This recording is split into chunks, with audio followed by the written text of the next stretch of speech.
샬롬, 오늘은 이사야 13장 1, 절에서 22절까지 말씀으로 불 꺼진 궁전이라는 제목으로 묵상 에세이를 나누겠습니다. 온전한 신앙이란 세상의 불빛이 하나씩 꺼지는 밤에도 끝내 꺼지지 않는 등불 하나를 알아보는 눈을 얻는 생명사건입니다. 8월의 문턱입니다. 낮 동안 뙤약볕은 아스팔트를 드다 못해 공기까지 일렁이게 만들고 매미들은 목숨을 걸고 우는 것처럼 한나절 내내 울어댑니다. 그러다 저녁 무렵 한 차례 소나기가 지나가면 도시는 잠시 숨을 돌립니다. 배롱나무는 그 뜨거움 속에서도 100일 동안 붉게 피어 있겠다는 듯 꽃을 밀어 올립니다. 한여름은 이렇게 모든 것이 절정을 향해 치닫는 계절입니다. 그러나 절정이란 언제나 내리막의 다른 이름이기도 합니다. 가장 무성할 때 이미 시들미 시작되고 가장 환할 때 이미 저녁이 준비되고 있습니다. 이 계절에 지쳐 계신 분들이 있습니다.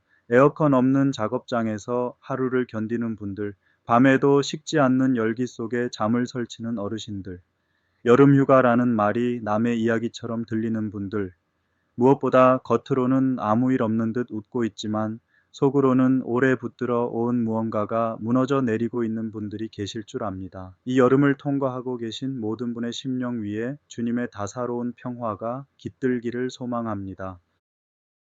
오늘 본문의 마지막 문장은 오래 마음에 남는 그림 하나를 남깁니다. 그의 궁성에는 승냥이가 부르짖을 것이요 화려하던 궁전에는 들개가 울 것이라. 43장 22절. 한때 열국의 보화가 쌓이고 밤마다 음악이 흐르던 궁전입니다. 창마다 불빛이 새어나오고 그 불빛을 우러러보며 사람들은 저것이 세상의 중심이라고 믿었을 것입니다. 그런데 예언자는 그 불이 다 꺼진 밤을 봅니다. 아무도 살지 않는 방들, 무너진 기둥 사이로 부는 바람, 그리고 어둠 속에서 우는 들가의 한 마리. 사람이 하나님 없이 쌓아 올린 모든 높은 것의 끝을 이보다 정확하게 그린 문장이 있을까요?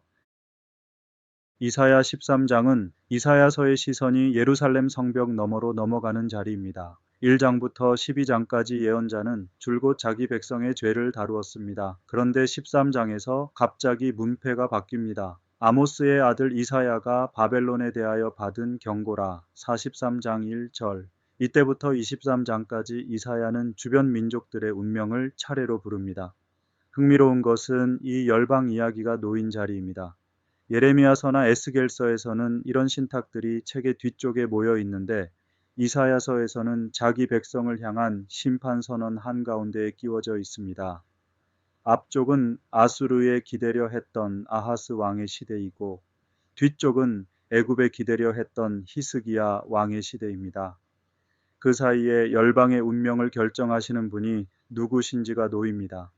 기댄 대상만 달랐을 뿐 두 왕은 똑같았습니다. 눈에 보이는 힘을 붙들고 보이지 않는 하나님은 놓았습니다.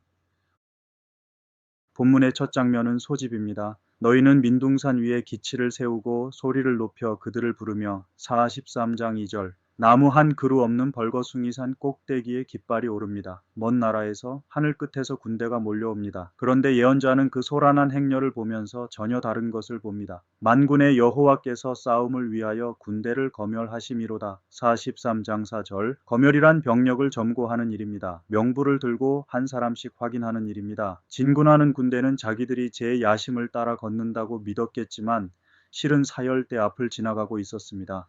역사의 소음 속에서 하나님의 사열대를 알아보는 눈, 예언자의 눈이란 그런 것입니다. 두 번째 장면은 뜻밖에도 울음입니다. 너희는 애곡할지어다 여호와의 날이 가까웠으니 43장 6절.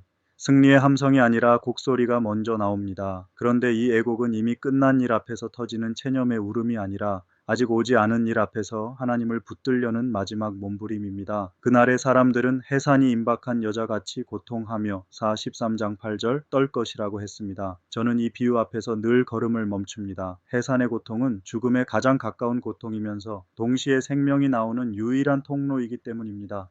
주님도 그렇게 말씀하셨습니다. 여자가 해산하게 되면 근심하나 아기를 낳으면 그 고통을 다시 기억하지 아니한다고. 심판의 진통 너머에 무엇이 놓여 있는지를 성경은 이 비유 하나로 슬쩍 알려줍니다. 세 번째 장면에서 불이 꺼집니다. 하늘의 별들과 별 무리가 그 빛을 내지 아니하며 해가 돋아도 어두우며 달이 그 빛을 비추지 아니할 것이로다. 43장 10절. 창세기 첫 장에서 빛이 있으라 하셨던 그 입술이 이제 빛을 거두십니다. 그런데 성경에서 어둠은 하나님이 안 계신 자리가 아니라 하나님이 감추어진 채 오시는 자리입니다. 그리고 이 어둠이 실제로 온 땅을 덮은 날이 역사 속에 하루 있었습니다. 낮 12시부터 오후 3시까지 온 땅에 어둠이 임했던 날 골고다입니다. 이사야가 예고한 여호와의 날의 어둠을 하나님의 아들이 우리 대신 통과하셨습니다. 그러니 별빛이 꺼지는 밤을 우리는 두려움만으로 읽을 수 없습니다. 그 밤을 이미 걸어 들어가신 분이 계십니다. 이 어둠 한복판에 뜻밖의 한 줄이 놓여 있습니다. 내가 사람을 순금보다 희소하게 하며 인생을 오빌의 금보다 희귀하게 하리로다. 43장 12절. 본래 이 말은 인구가 격감하는 참상을 그리는 비유입니다. 그러나 하필 저울에 오른 것이 금이라는 사실은 그냥 지나쳐지지 않습니다. 바벨론은 금을 쌓아 영광을 삼던 제국이었습니다. 그 제국의 저울 위에서 마지막에 값이 매겨지는 것은 금이 아니라 사람입니다. 하나님이 벌하시겠다고 하신 것도 결국 교만한 자의 오만과 강포한 자의 거만 43장 11절이었습니다. 힘 있는 자가 힘없는 자를 짓밟는 그 구조 말입니다. 무너지는 것은 사람이 아니라 사람을 값싸게 만드는 질서입니다. 아우구스티누스는 로마가 야만족의 손에 함락되어 온 세계가 충격에 빠졌을 때 신국론을 썼습니다. 그는 거기서 인류의 역사를 두 도성의 이야기로 읽었습니다. 하나님을 멸시하는 데까지 이른 자기 사랑이 지상의 도성을 세웠고 자기를 멸시하는 데까지 이른 하나님 사랑이 천상의 도성을 세웠다는 것입니다. 영원할 것 같던 로마가 무너진 자리에서 그는 절망 대신 다른 도성을 보는 눈을 얻었습니다. 이사야가 본 것도 같습니다. 바벨론의 궁전에 들개가 우는 그 밤에 예언자는 곧바로 이렇게 이어갑니다. 여호와께서 야곱을 긍휼히 여기시며 44장 1절. 긍휼히 여긴다는 말의 뿌리에는 어머니의 자궁을 뜻하는 단어가 놓여 있습니다. 한 도성의 불이 꺼질 때 다른 도성에서는 어머니의 품 같은 사랑이 흩어진 자식들을 다시 끌어안고 있었습니다. 우리 시대에도 궁전은 여전히 지어지고 있습니다. 성공과 서열과 축적이 사람의 값을 매기는 질서, 이긴 사람이 모든 것을 갖는 구조, 뒤처지면 존재 자체가 부끄러워지는 공기. 우리는 그 궁전의 불빛을 우러러보며 자랐고 자녀들도 그 불빛을 향해 달리도록 떠밀고 있습니다. 더 아픈 것은 교회마저 그 문법을 빌렸을 때가 있다는 사실입니다. 크기와 숫자로 스스로를 증명하려 할때 우리는 이미 바벨론의 저울을 교회 안에 들여놓은 것입니다. 오늘 본문은 그 저울을 조용히 뒤엎습니다. 금은 보화로도 그날을 되돌릴 수 없다고, 은을 돌아보지 않는 자들이 온다고 말합니다. 43장 17절. 값을 치러 막을 수 없는 정산이 있다는 것입니다. 그렇다면 우리가 붙들 것은 무엇입니까? 무너지지 않는 것들입니다. 건물이 아니라 말씀에 붙들린 한 사람, 프로그램이 아니라 서로의 이름을 부르며 기도하는 작은 모임, 실적이 아니라 조용히 이웃의 밥상을 챙기는 손길입니다. 저는 이것을 등불이라고 부르고 싶습니다. 제국의 휘황한 불빛에 비하면 초라하기 짝이 없는 불이지만 정전이 되어봐야 어느 불이 진짜였는지 압니다.